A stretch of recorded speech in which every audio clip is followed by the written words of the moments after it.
Hello friends, स्वागत है आप सभी का जे सृजन अकेडमी पर। तो सीजी टेट एग्जाम को लेकर के काफी कम दिन शेष रह चुके हैं, केवल 6 दिन शेष बचे हुए हैं आपके। तो इन दिनों में हम क्या करें कि एग्जाम का अच्छे से तैयारी हो, इसके लिए आप सभी के पास ये सॉल्व पेपर मैं लेकर के आया हूँ। ये सॉल्व करेंगे दोस्तों, और ये प्रीवियस ईयर क्वेश्चन पेपर है जो व्यापम द्वारा पूछा गया क्वेश्चन पेपर है। तो अब जो है समय आपका ज्यादा से ज्यादा क्वेश्चन पेपर सॉल्व करने का है। मैं प्ले लिस्ट बना दिया हूँ सीजी टेट एग्जाम 2026, उसमें जाकर के आप सारे वीडियो देख सकते हैं। पर्यावरण का भी वीडियो डल चुका है, साइंस का भी डल चुका है, मैथ्स का भी डल चुका है। तो जरूर उसको आप जाकर के देखना चाहें तो देख सकते हैं प्लेलिस्ट में। आइए स्टार्ट करते हैं। और चैनल में फर्स्ट बार जुड़े होंगे तो चैनल को सब्सक्राइब करके जरूर रख लीजिएगा, ताकि आगामी जब भी सीजी टेट शिक्षक भर्ती का एग्जाम हो, शिक्षक भर्ती का भी प्ले लिस्ट में है तो आप तैयारी कर सकते हैं। हमारे चैनल के माध्यम से आपको नए नए वीडियो अपलोड के रूप में मिलता रहेगा। प्ले लिस्ट में सारे बने हुए हैं। और टेलीग्राम ज्वाइन नहीं किए हैं तो डिस्क्रिप्शन के नीचे आपको लिंक मिल जाएगा, टेलीग्राम जरूर ज्वाइन कर लें। तो आइए दोस्तों स्टार्ट करते हैं। हिंदी है आज का हमारा सेक्शन जो है, ये टेस्ट सीरीज आपका 8वां या प्रैक्टिस सेट 8वें के रूप में है। तो देखिए हम स्टार्ट करते हैं। 31 नंबर क्वेश्चन, देखिए व्यापम पूछा है ये सारे क्वेश्चन, और ये जो क्वेश्चन पेपर है 2024 में पूछा गया है। तो काफी इंपॉर्टेंट होगा आप सभी के लिए, किस तरह से क्वेश्चन पूछा जाता है हिंदी में ये आपको पता चलेगा, और इस बेस में हम तैयारी कैसा है हमारा ये देखें। तो देखिए 31 नंबर क्वेश्चन पूछा गया है, अनुनासिक चिन्ह की उपयोगिता के आधार पर संभावित शब्दों में से सही शब्द का चयन करें। तो देखिए 31 नंबर क्वेश्चन, देखिए अनुनासिक क्या होता है, ये मस्ते वाला जो होता है पहला, ये ध्यान रखिएगा, ये चंद्र बिंदु और मस्ते जो लगा होता है ये अनुनासिक कहलाता है। अनुनासिक का मतलब ये है जिसका उच्चारण हवा मुंह और नाक से निकलती है, दोनों से, मतलब हवा में मुंह और नाक से निकलती है, ये कहलाता है अनुनासिक। ठीक है, अनुनासिक को देखिए ये अनुनासिक स्वर के रूप में भी जाना जाता है। तो देखिए चंद्रमस्ती लगा है, ठीक है, लगा है, और बिंदु भी लगा है, चंद्रमस्ती बिंदु, तो ये है अनुनासिक। देखिए किसमें लगा है, पखुंडी।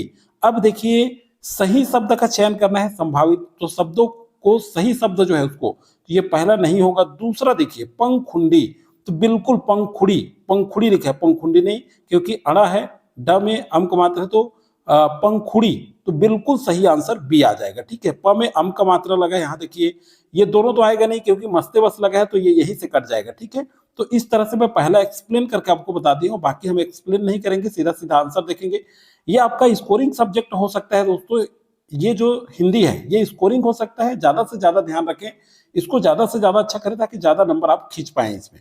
चलिए अगला है, हिंदी भाषा में उन स्वरों की संख्या जिसमें हवा बिना रुकावट के मुख से बाहर निकलती है, तो कितना है बताइए, ये पूछा जा रहा है। 32 नंबर क्वेश्चन, तो कितना है, 20, 25, 11। तो देखिए भाई स्वरों की संख्या पूछ रहा है, ठीक है, तो स्वरों की संख्या कितना है, 11 है, जो हवा बिना रुकावट के मुख से बाहर निकलती है। ठीक है, तो 32 का सी जो है राइट आंसर है। 33 नंबर देखते हैं। देखिए अति धन अधिक बराबर होता है अत्यधिक। ठीक है, इस संधि विच्छेद में कौन सा स्वर संधि है, संभावित उत्तरों में से चुनकर लिखिए। तो देखिए संधि भी आप अच्छे से कर लीजिएगा क्योंकि क्वेश्चन पूछा गया है। तो 33 नंबर में क्या है, ये देखिए अति धन अधिक, तो ई धन अ आ रहा है, सीधा सीधा अति धन अधिक मतलब ई धन अ, तो ये हो जाएगा यण स्वर संधि। ठीक है, क्या हो जाएगा, यण स्वर संधि। ओके, तो 33 का सी जो है राइट आंसर है। आगे चलिए देखते हैं 34 नंबर क्वेश्चन क्या पूछे गए, घोड़ा शब्द का पर्यायवाची शब्द संभावित उत्तरों में से चुनकर लिखें। 34 नंबर क्वेश्चन, तो इसका क्या होगा, दंती, तुरंग, सुरभि, पीक। तो तुरंग मतलब क्या होता है, घोड़ा, तो संभावित उत्तर से चुनकर, मतलब घोड़ा का पर्यायवाची पूछा गया है तो तुरंग होता है घोड़ा का पर्यायवाची, तो 34 का बी। तो इस तरह से सिंपल क्वेश्चन है, उतना ज्यादा कठिन नहीं है। अगला देखते हैं, चलिए 35 में क्या पूछा गया है, जिसका कोई शत्रु ना हो इस वाक्यांश के लिए एक शब्द संभावित उत्तरों में से चुन कर लिखिए।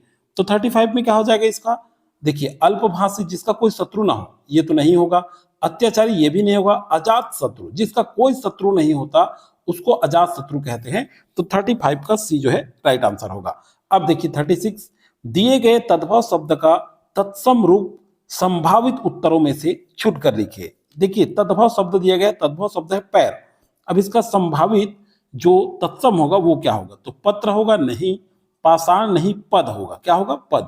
तो 36 का सी जो है राइट आंसर है। ठीक है, अब देखिए आगे मैं आपको रणनीति पर भी हम चर्चा करेंगे, ओएमआर शीट में हम कैसे आंसर लें, तुक्का लगा सकते हैं कि नहीं, और तुक्का लेना है तो कैसे लगाएं। तो ये एग्जाम से जस्ट एक दिन पहले आपके लिए विशेष रणनीति वाला क्लासेस भी हम चर्चा करेंगे कि कैसे हम तुक्का ले सकते हैं या नहीं, और लें तो कैसे आंसर सही होगा। 37 नीचे दिए गए संभावित उत्तरों में से सही उत्तर का मिलान कीजिए। ठीक है, यहाँ पे देखिए 37 में सही आंसर क्या होगा, तो चलिए देखते हैं। चारपाई, चारपाई का मतलब है ये देशज शब्द है। अफसोस, ठीक है, ये अफसोस जो है ये फारसी शब्द है। डायरी, तो ये जो डायरी है ये विदेशी शब्द है। और अखबार ये देशज शब्द है। ठीक है, स्पष्ट है, अखबार देशज, यहीं से आप करके निकाल सकते हैं। तो ये थर्ड सी में आंसर दिया हुआ है, 37 का सी। तो देखिए लगातार 3 बार सी आंसर आया है। चलिए अगला देखते हैं। नीलकमल शब्द में कौन सा समास निहित है, संभावित उत्तरों में से चुनकर लिखे। काफी सिंपल क्वेश्चन है, तो कर्मधारय समास है ये। ठीक है, चलिए अगला देखते हैं। जो शब्दांश शब्द से पहले लगकर उसका अर्थ बदल देते हैं वे क्या कहलाते हैं। तो जो शब्दांश जो शब्द से पहले, ठीक है, जो शब्दांश शब्द से पहले लगता है उसको क्या कहते हैं, इसको कहते हैं उपसर्ग कहते हैं। और जो बाद में लगता है, ठीक है, जो शब्दांश शब्द के बाद में लगता है और अर्थ बदलता है उसको प्रत्यय कहते हैं। याद रखिए दोनों में से क्वेश्चन पूछा जाता है। ओके, क्लियर है। चलिए आगे देखते हैं 40वां नंबर क्वेश्चन। यहां भी सही जोड़ी का मिलान करने कहा गया है। तो देखिए 40 नंबर क्वेश्चन क्या है, आवट। ठीक है, तो आवट मतलब क्या है, सजा। ठीक है, आवट मतलब सजा। बी औना, औना मतलब हो जाएगा घूम। और उसके बाद है सी का, देखिए ए का 4 और बी का देख लेते हैं, तो बी का 3 हो जाएगा। ठीक है, क्या हो जाएगा, सॉरी, चलिए एक बार फिर से देखते हैं। आवट मतलब क्या है, सजा। और अक्कड़ बी, तो बी का हो जाएगा आपका 3 घूम। ठीक है, उसके बाद औना, तो ये हो जाएगा औना का बीच, मतलब सी का 2 हो जाएगा। ठीक है, और ईएल का अड़ हो जाएगा। ठीक है, मतलब डी का 1 हो जाएगा। तो सी जो है यहाँ भी राइट आंसर होगा 40 नंबर क्वेश्चन। ओके, चलिए 41 नंबर क्वेश्चन देखते हैं। दिए गए अनेकार्थी शब्दों का सही मेल कीजिए। तो देखिए अनेकार्थी शब्द दिया हुआ है जिसका सही मेल करना है, 41 नंबर क्वेश्चन। तो चलिए आइए देखते हैं। ए गति, गति का क्या है, गति का हो जाएगा हालत और चाल। पानी, अब देखिए बी, तो पानी को क्या बोलते हैं जी, जल। स्पष्ट है, तो मिल जाएगा आपको जल और चमक। अर्थ को क्या क्या बोलते हैं, अर्थ का और क्या क्या अनेकार्थी शब्द हो सकता है। सी नंबर में आइए, तो ये अर्थ मतलब धन भी होता है और मतलब भी होता है। और कनक मतलब सोना होता है और धतुरा होता है। तो बिल्कुल आप सी जो है राइट आंसर यहाँ ले सकते हैं, सी में है इसका सही आंसर। तो 41 का सी जो है राइट आंसर हो जाएगा। चलिए अगला क्या पूछा गया है, देखिए जिसे देखो वही मोबाइल से खेल रहा है, उपरोक्त वाक्य में कौन सा सर्वनाम है, संभावित उत्तरों में से चुन कर लिखिए। तो देखिए 42 नंबर क्वेश्चन का अब क्या बोल रहे हैं, पहले तो सेंटेंस को अच्छे से समझिए। जिसे देखो वही मोबाइल से खेल रहा है, इसमें निश्चयवाचक बिल्कुल नहीं है, निजवाचक भी नहीं है, प्रश्नवाचक भी नहीं है, ये संबंधवाचक सर्वनाम है। ठीक है, तो 42 का डी जो है राइट आंसर होगा। ओके, क्लियर है। चलिए आगे देखते हैं। दास्ता शब्द संज्ञा के कौन से प्रकार के अंतर्गत आता है। ठीक है, 43 का, तो ये दास्ता ये क्या है, भाववाचक संज्ञा है। बी राइट आंसर होगा इसका। ओके, 44 नंबर देखते हैं। तुम मिठाई खाते हो, उपरोक्त वाक्य में कौन सा विशेषण है, संभावित उत्तरों में से चुनकर लिखिए। तो 44 नंबर क्वेश्चन क्या है जी, ये गुणवाचक विशेषण नहीं। तुम बहुत मिठाई खाते हो, ये संख्यावाचक बिल्कुल नहीं है। अनिश्चित परिमाण, देखिए अनिश्चित परिमाणवाचक विशेषण 44 नंबर, तो बिल्कुल अनिश्चित परिमाणवाचक विशेषण है ये। ठीक है, अगला है वाक्य के कौन से अंग होते हैं। ठीक है, संभावित उत्तर चुनकर लिखिए। तो वाक्य के कौन से अंग होते हैं 45 में, चलिए देखते हैं। सरल वाक्य और संयुक्त वाक्य नहीं, अल्प विराम पूर्ण विराम ये भी नहीं होगा, उद्देश्य और विधेय होता है। वाक्य के कौन से अंग होते हैं जी, उद्देश्य और विधेय, याद रखिएगा बहुत इंपॉर्टेंट है। ऐसा क्वेश्चन तो बहुत सारे एग्जाम में भी देखने को मिला है। अगला देखते हैं। यदि वर्षा होगी, ठीक है, यदि वर्षा होगी तो फसल अच्छी होगी, संभावित उत्तरों में से सही प्रकार को चुनिए। देखिए यदि वर्षा होगी तो फसल होगी, विधानवाचक, ध्यान से देखिएगा, विधानवाचक नहीं होगा, निषेधवाचक ये भी नहीं है, इच्छावाचक भी बात नहीं की जा रही इस वाक्य में, यहां हो रहा है संकेतवाचक वाक्य की बात हो रही है। ठीक है, 46 का डी जो है राइट आंसर होगा। अगला चलिए देखते हैं। नीचे दिए गए वाक्य को शुद्ध रूप में लिखिए। मुझे चाय गरम कप चाहिए, चाय एक गरम कप चाहिए। ठीक है, तो मुझे एक गरम चाय कप में चाहिए। ठीक है, 47 का ये नहीं होगा। मुझे चाय एक गरम कप चाहिए, ये भी नहीं होगा। मुझे एक कप गरम चाय चाहिए। ठीक है, तो सी जो है राइट आंसर है। मतलब इस तरह से आप कुछ क्वेश्चन को ले सकते हैं। हिंदी ऐसा है जो स्कोरिंग सब्जेक्ट हो सकता है आपको, आपके लिए, लेकिन इसको सरल समझ करके ना छोड़ें, प्रैक्टिस करें। प्रैक्टिस में आएगा आपका जो गलती हो रहा है, त्रुटियां हो रही है, वहां पता चलेगा आपको, ठीक है। तो चलिए 48 में स्वयं अपनी हानि करना, इस वाक्यांश के लिए उपयुक्त मुहावरा चुनकर लिखिए। अपनी खिचड़ी अलग पकाना, अगर मगर करना, अक्ल पर पत्थर पड़ना, अपने पैर पर कुल्हाड़ी मारना, बिल्कुल सही। स्वयं अपनी हानि करना मतलब अपने पैर पर कुल्हाड़ी मारने के लिए अपनी हानि, इसके लिए ये मुहावरा उपयोग किया जाता है। तो 48 का डी जो है राइट आंसर है। 49 आ जाइए, अगला है आम के आम गुठलियों के दाम। इस लोकोक्तियों का अर्थ संभावित उत्तरों में से चुनकर लिखिए। मतलब मुहावरा, लोकोक्ति, पर्यायवाची, अनेकार्थी शब्द, ये आप सब तैयारी कर लीजिएगा अच्छे से। इसमें से ज्यादा क्वेश्चन पूछा गया है, ये एक तरह से हमें पता चल रहा है कि किस तरह से क्वेश्चन पूछा गया है, कितना हमें तैयारी करनी है। तो यहाँ देखिए क्या होगा जी, आम के आम गुठलियों के दाम मतलब दोहरा लाभ होना, ठीक है। 49 का सी जो है राइट आंसर होगा। 50 नंबर क्वेश्चन पे देखते हैं। देखिए दिए गए मुहावरे हैं, अर्थ सहित और समुचित मिलान कीजिए। तो सूची फर्स्ट को सेकंड से, ठीक है। 50 का तो देखिए बल्लियां उछालना, बल्लियां उछालना मतलब बहुत प्रसन्न होना। एक अर्थ 3, आंखों में खटकना, तो ये हो जाएगा बुरा लगना, ठीक है। बी का 1, हाथ दो बैठना, सी, तो ये हाथ दो बैठना मतलब खो देना, और हाथ लगना मतलब होता है क्या होगा, मिलना, ठीक है। तो ए का 3, बी का 1, सी का 4 और डी का 2, मतलब बी जो है राइट आंसर होगा 50 का। ओके, क्लियर है। अब चलिए देखते हैं अगला, हम देखेंगे अब यहाँ पे 51। तो 51 नंबर क्वेश्चन है, दिए गए शब्दों को क्रम में जमा कर लोकोक्ति को पूर्ण कीजिए, ठीक है। ये शब्द दिया हुआ है, इसको लोकोक्ति के रूप में जमाना है। छलकत जाय और अधजल गगरी, तो क्या बोलते हैं जी, सीधा सीधा अधजल गगरी छलकत जाय, मतलब 3 4, ठीक है। 3 4 1 2, 3 4 1 2, मतलब डी जो है राइट आंसर होगा 51 का। ओके, क्योंकि ये मुहावरा आपने सुना है और ये एकदम बोनस मार्क्स टाइप से हैं, मतलब बहुत ही सिंपल है। तो इस तरह से कुछ कुछ सिंपल भी क्वेश्चन पूछे जाएंगे। अगला है प्राथमिक स्तर पर हिंदी भाषा की कक्षा हेतु सबसे अधिक महत्वपूर्ण क्या है, 52 नंबर क्वेश्चन। तो देखिए शिक्षक के भाषा का ज्ञान, लिखित भाषा, समृद्ध वातावरण, बिल्कुल लिखित भाषा और समृद्ध वातावरण, 52 का बी राइट आंसर होगा। 53 में देखिए बच्चों में भाषा अर्जन की क्षमता क्या है, 53, तो जन्मजात होती है। ये क्या होती है, जन्मजात होती है, ठीक है, क्लियर कर लेंगे।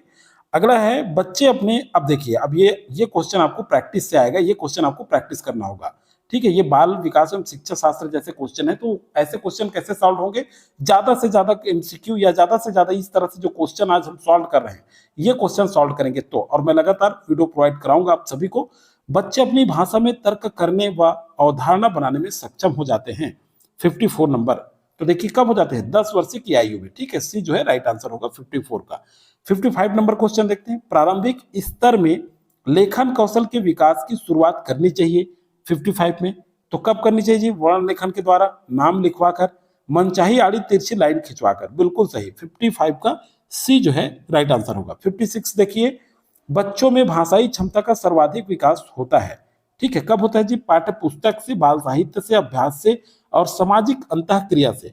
तो 56 नंबर क्वेश्चन का सही आंसर क्या होगा, भाषाई क्षमता का सर्वाधिक विकास सामाजिक अंतःक्रिया से होगा, ठीक है। बच्चे जब मिलेंगे घुलेंगे ज्यादा वातावरण में, तो वो सामाजिक अंतःक्रिया जो होता है उससे ज्यादा भाषाई क्षमता का विकास होगा। 56 का डी राइट आंसर होगा। 57 में देखिए पढ़ना व सुनना कौशल के मुख्य रूप से निहित है, कौशल में, ठीक है। 57 नंबर क्वेश्चन, तो क्या होगा जी, समझ होना, ठीक है। क्या होगा, समझ होना, 57 का बी। अगला देखते हैं, चलिए 57 के बाद 58 नंबर क्वेश्चन, लेखन कौशल के समुचित आकलन के लिए सबसे उपयुक्त विधि कौन सा है, 58 नंबर क्वेश्चन। तो कौन सा है, वस्तुनिष्ठ, सुलेख, खुले प्रश्न होंगे, ठीक है। लेखन कौशल के समुचित आकलन के लिए खुले प्रश्न होंगे, 58 का सी राइट आंसर है। 59 नंबर क्वेश्चन देखते हैं, भाषा के सभी पक्ष और योग्यता की जांच, ठीक है। भाषा के सभी पक्ष और योग्यता की जांच, यहां पर देखेंगे योग्यता की जांच होना चाहिए। तो देखिए 59 का सही आंसर क्या होगा, 59 का राइट आंसर होगा देखिए सतत मूल्यांकन, डी जो है राइट आंसर होगा। और ये अंतिम क्वेश्चन होगा आपका 60 नंबर का। इसके बाद इंग्लिश का भी क्वेश्चन पेपर प्रीवियस ईयर का मैं सॉल्व कराऊंगा आपको, और ज्यादा से ज्यादा करिए। मेरा सजेशन यही है दोस्तों, आप ज्यादा से ज्यादा, अब देखिए पढ़ने का समय निकल गया, 6 दिन ही बचे हैं आपके एग्जाम के लिए, तो ज्यादा से ज्यादा आप सॉल्व करिए, ज्यादा से ज्यादा क्वेश्चन सॉल्व करेंगे। देखिए सॉल्व करते करते बहुत क्वेश्चन आपसे आपके पकड़ में आ जाएगा एग्जाम में, तो ज्यादा क्वेश्चन सॉल्व, ये बहुत इंपॉर्टेंट होगा आपके एग्जाम के लिए। तो देखिए, भाषाई कौशल के आकलन के संबंध में सत्य कथन, तो 60 नंबर क्वेश्चन क्या होगा जी? देखिए, आकलन केवल छात्रों के लिए उपयोगी होता है, भाषाई कौशल को अन्य विषय की कक्षा में भी परखा जा सकता है। बिल्कुल बी जो है राइट आंसर होगा। तो देखिए, ऐसे क्वेश्चन कब बनेंगे? जब ज्यादा क्वेश्चन पेपर आप सॉल्व करेंगे, ठीक है। इसके बाद मैं इंग्लिश का भी आपको जो है प्रोवाइड कराऊंगा। इंग्लिश जल्द ही जल्द सॉल्व पेपर आएगा, और जो सामाजिक अध्ययन वाले हैं वो भी आएगा, और बाल विकास का डेली हम एक क्लास करेंगे, क्योंकि ज्यादा इंपॉर्टेंट है। बाल विकास और हिंदी में ज्यादा नंबर खींच लेते हैं तो इंग्लिश में पासिंग जो भी होगा उसको निकालना है, और पर्यावरण का भी है तो उसको भी हम करते चलेंगे। चलिए दोस्तों, आज की वीडियो में फिलहाल जानकारी इतना ही। ये वीडियो अधिक से अधिक लोगों को शेयर कर दीजिए, ताकि ये क्वेश्चन पेपर वो भी सॉल्व कर पाए एग्जाम में बैठने से पहले। आप सभी को बहुत बहुत शुभकामनाओं के साथ आज की वीडियो में फिलहाल अभी इतना ही। फिर से नेक्स्ट वीडियो कल जारी होगा, आप सभी तैयार रहें। 8 बजे के लगभग कल फिर आपको एक वीडियो प्रोवाइड हो जाएगा।